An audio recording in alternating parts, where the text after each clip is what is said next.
మొదటి అధ్యాయం 8వ వచనాన్ని చదువుకుందాం.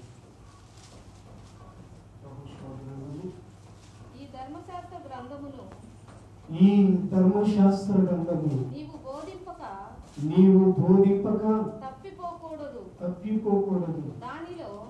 దానిలో రాయబడిన మాటలన్నిటి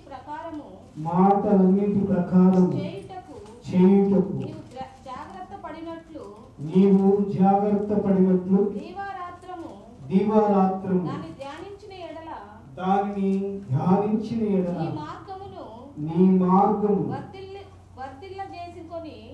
నీ మార్గమును వర్ధిల్లింపజేసుకుని చక్కగా ప్రవర్తించెదవు.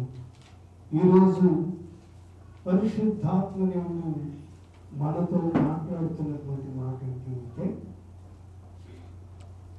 వర్ధిల్లడము. ఏంటండి చెప్పండి. ఒక వ్యక్తి దేవుని విషయంలో వర్ధిల్లడము, అలాగే లోక సంబంధమైనటువంటి అంటే ఆశీర్వాదాలతో వర్ధిల్లడం, ఆత్మ సంబంధమైన విషయంలో అలాగనే ఇహలోక పరంగా దేవుడిచ్చేటువంటి విషయంలో కూడా వర్ధిల్లడం. నీవు ఈ ధర్మశాస్త్రాన్ని చదివి వాటి ప్రకారము నీవు నడిపిస్తే గనక నీ మార్గమును నువ్వు ఎలా ఏర్పాటు చేసుకుంటావో తెలుసా? నీవు చక్కగా ప్రవర్తించి ఈ మార్గంలో నీవు వర్ధిల్లుతావు. దేవునికి స్తోత్రం.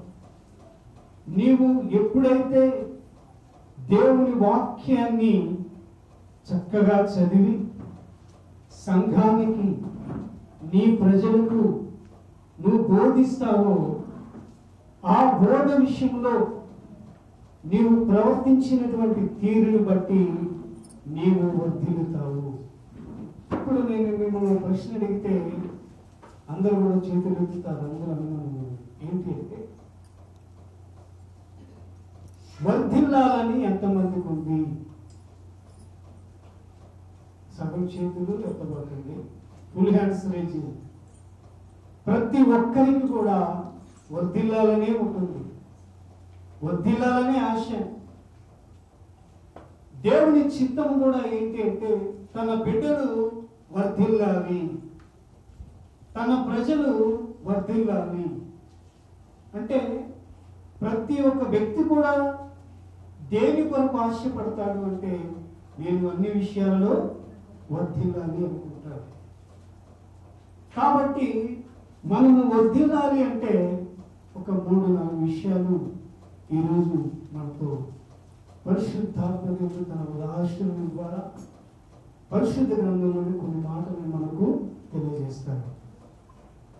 ఒక వ్యక్తి ఎప్పుడు వర్ధిల్లుతాడు అంటే మొట్టమొదటి విషయాన్ని కనుక మనం గమనిస్తే దేవునితో సహవాసము చేసినప్పుడు. ఎవరితో సహవాసం చేసినప్పుడు? ఒక వ్యక్తి ఎప్పుడు వర్ధిల్లుతాడు అంటే దేవునితో సహవాసము చేసినప్పుడు ఆ వ్యక్తి వర్ధిల్లుతాడు. పరిశుద్ధ గ్రంథంలో ఒక మాట మనం చదువుకుందాం. యోబు గ్రంథం 22వ అధ్యాయం 21 నుంచి చదువుకుందాం. ఆయనతో సహవాసము చేసిన ఎడల మీకు సమాధానము కలుగును, అలాగున నీకు మేలు కలుగును. చాలండి.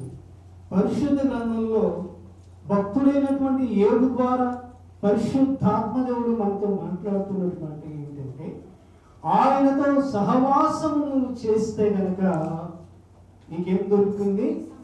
సమాధానం దొరుకుతుంది, నెమ్మది దొరుకుతుంది, శాంతి దొరుకుతుంది. ప్రియులారా, దేవునితో మనము సహవాసము చేసినప్పుడు కలవరపడుతున్నటువంటి మన హృదయాలకు, అలాగనే నలిగిపోతున్నటువంటి మన హృదయాలకు సమాధానం కలుగుతుంది.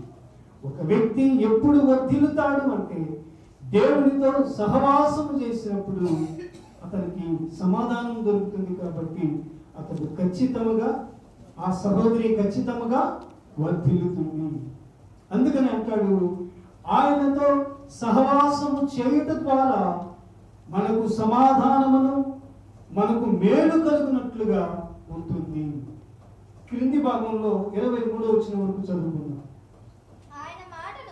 ఆయన మాటను నీ హృదయములో ఉంచుకొను, సర్వశక్తుని వైపు నీవు తిరిగిన ఎడల నీ గుడారములలో నుండి,